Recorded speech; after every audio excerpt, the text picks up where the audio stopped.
तर मित्रमैत्रिणींनो, आज ना पाऊस उघडलेला आहे खूप, म्हणजे चांगल्या प्रकारे. बघा आज कसं ऊन पडलं आहे सगळीकडं. आणि काल 26 तारखेपर्यंत संध्याकाळी 5 ते 5:30 वाजेपर्यंत भरपूर पाऊस येत होता.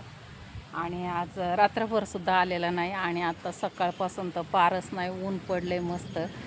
तर चला बघा, आपल्याला ना आपल्या शेतात जायचं आहे पाहायला की काय काय राहिलं आहे, काय काय गेलं आहे, आणि किती बांध फुटलेत, किती नुकसान झाले आपली किंवा आपल्या शेजाऱ्यांची. तर ते मी नक्कीच दाखवण्याचा प्रयत्न करणार आहे.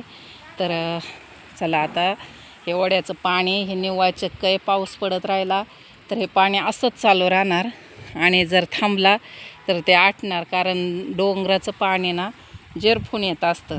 हे काही कुठल्या तलावाचं किंवा याचं नाही. आणि आमच्या गावात नदी आहे, इथून पाणी नदीला जातं. तर पाऊस चालू राहिला म्हणजे तसं 8-15 दिवस त्याने उघडीपच द्यावी. राहिला तर नक्कीच होईल, पाणी चालू राहील. आणि 8-15 दिवसांनी सुरू व्हावा पुन्हा. कारण अजून रोहिणीसुद्धा नाही आहेत, नक्षत्र कुठलंच चालू झालेलं नाही. ह्या पावसाला अवकाळीच पाऊस म्हणावा लागेल, कारण हा नक्षत्रातला पाऊसच नाही आहे. जेव्हा पहिल्या सुरुवातीला ना रोहिणी चालू होतात आणि नंतर मिरग चालू होतो. तर मिरगाच्या वाफ्यात कुठलेही माल केलेला कधी फेल जात नाही. तर अजून रोहिणी नाहीत आणि मृग नक्षत्र पण नाही आहे. पण हा अवेळीचा पाऊस आहे, अवकाळी पाऊस म्हणता येत ह्याला. तर अवकाळी पावसात आपल्या वाड्याला भरपूर पाणी आले आणि भरपूर वाडा भरून चालला. वाड्याला पाणी आलं की आमच्या विहिरीला खूप पाणी असतं. तर आता शेतामध्ये गेल्या मी तुम्हाला आमची विहीर किती भरली आहे ती नक्कीच दाखवणार आहे. आणि आमची विहीर 12 परस खोल आहे. तर नक्की आमची विहीर. तर चला आपण जाऊया आपल्या शेतामध्ये. मंडळी, सतत पडणाऱ्या पावसामुळे बघा 15 दिवस झालं खूप म्हणजे खूप पाऊस आहे. तर हे बघा काय होऊन बसलं या बाजऱ्यांचं. काढाय आलेल्या बाजऱ्या सगळ्या बाजरीला करं उगवलेत. तर माझी एकच सगळ्यांना विनंती आहे, हा व्हिडिओ जेवढा शेअर करता येईल तितका शेअर करा. हा त्या शासनापर्यंत पोचू द्या. आज त्या शेतकऱ्याने एवढ्या कष्टाने आज 4 महिने तिला सांभाळली. कारण ती काढायला आली आणि पाऊस चालू झाला, त्याच्यामुळे त्यांना ती बाजरी काढता आली नाही. खूप पाऊस. आणि आज पाऊस उघडला आहे तर आज ही परिस्थिती आहे. आज वर्षभराचं त्यांचं पीक गेलं. पिकाची नुकसान भरपाई मिळावी हीच अपेक्षा आहे सगळ्यांकडून. हा होईल तेवढा व्हिडिओ शेअर करा आणि खरंच शेतकऱ्याला न्याय द्या. हे काय झालं आहे बघा आता हे. आणि एकरभर बाजरी आहे बघा, 1 एकराचं पीक आहे. याच्यातनं जवळजवळ 15 क्विंटल धान्य होईल एवढी बाजरी आहे बघा ही. अजून एक पलीकडल्या शेतकऱ्याची आहे अशी 2 एकर बाजरी पूर्ण म्हणजे पूर्ण अशी. बघा त्याला कसं करं उगवलेत. काय करायचं शेतकऱ्यांनी. हातातोंडाशी आलेला घास चाललाय त्यांच्या. खूप अवघड आहे परिस्थिती हो. आज इतकी वाईट परिस्थिती होती ना, उन्हाळ्यात आम्हाला पाणी नव्हतं.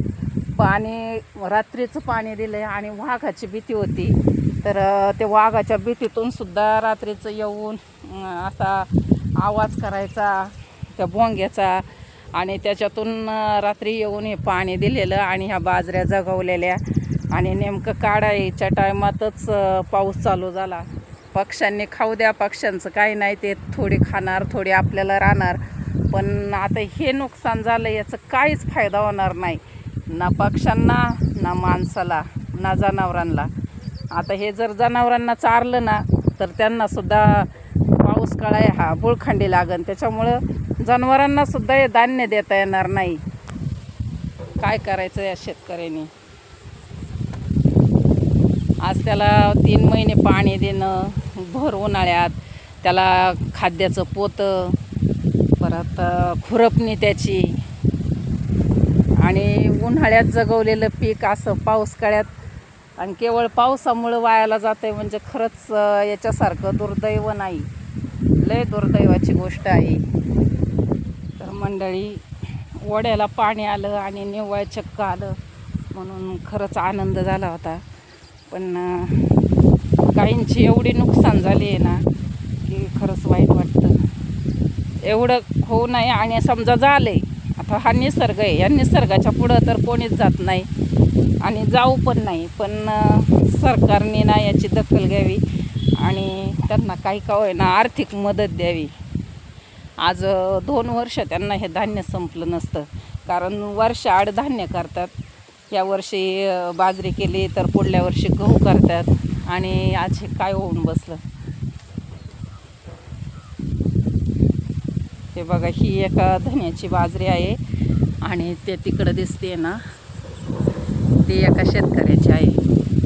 पूर्ण एकराचे प्लॉट आहेत बघा दोन्ही पण, आणि 2 इंची ही पूर्ण नुकसान झाले. ते सुद्धा सगळे करं उगवलेत आणि बाजऱ्या काढताच आल्या नाही. पाऊसच खूप होता, खूप म्हणजे अफाट. काल थोडासा उघडला आणि 3च्या पुढं पुन्हा चालू झाला. परत थोडा आला, थोडा नाही चांगलंच पाणी काढलं आणि त्यानंतर उघडला तर अजून आला नाही. पण आता काहीच फायदा नाही आहे याचा. पाऊस उघडला ना तरी या दाण्यांचा काहीच फायदा होणार नाही. बघा काय झाले.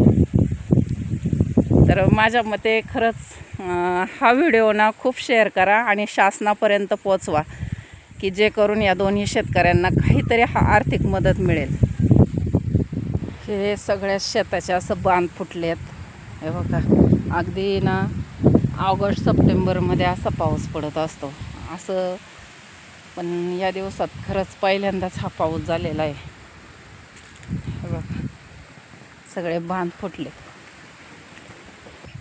बघा, या झाडाची मी किती वेळा वांगी तोडली होती आणि तुम्हाला दाखवलं सुद्धा होतं. पण आता या पावसामुळं बघा या झाडांची काय अवस्था झाली. वांगी पण नाही, फुल नाही राहिलेलं ना जास्ती. आता हे पहिले जी लागली होती ना तीच वांगी आहेत. तर ही बघा आमची विहीर आणि लई खोल आहे बरं का. हे बघा फुल भरली. उन्हाळा दिवस आहे पण फुल भरली का, तर वड्याची लेवल आहे. ह्या लेवलला आमचा वडा आहे. तर वड्याच्या लेवलला पाणी येतं. हे इथून जवळच वडा आहे आणि त्या वड्याच्या काठावरतीच आम्ही राहिला आहे, म्हणजे खाली गेल्याच्या नंतर तिकडं. पण आत्ता इथं पहा मंडळी, ही अशी अवस्था झाली आमच्या शेतांची. पाऊस नाही आला तर 8-10 दिवसानंतर शेतं हाताला येतील, म्हणजे त्याच्यात ट्रॅक्टर वगैरे घालता येईल. आवतं तर नाहीच राहिलेली. नाहीतर ना पुन्हा जर 7 तारखेचा मिरवग लागला ना तर मग मात्र शेतं हाताला येऊच शकत नाहीत. तर चला, हा होता आमचा शेताचा व्हिडिओ. तर प्लीज माझे सर्वांना विनंती आहे की ह्या बाजरीवाल्या शेतकऱ्यांना न्याय मिळाला पाहिजे. हा व्हिडिओ खरंच खूप शेअर करा, हा त्या सरकारपर्यंत पोचवा, ही माझी कळकळीची विनंती आहे. तर नमस्कार, पुन्हा भेटू दुसऱ्या व्हिडिओमध्ये. तोपर्यंत धन्यवाद व्हिडिओ शेवटपर्यंत पाहिल्याबद्दल.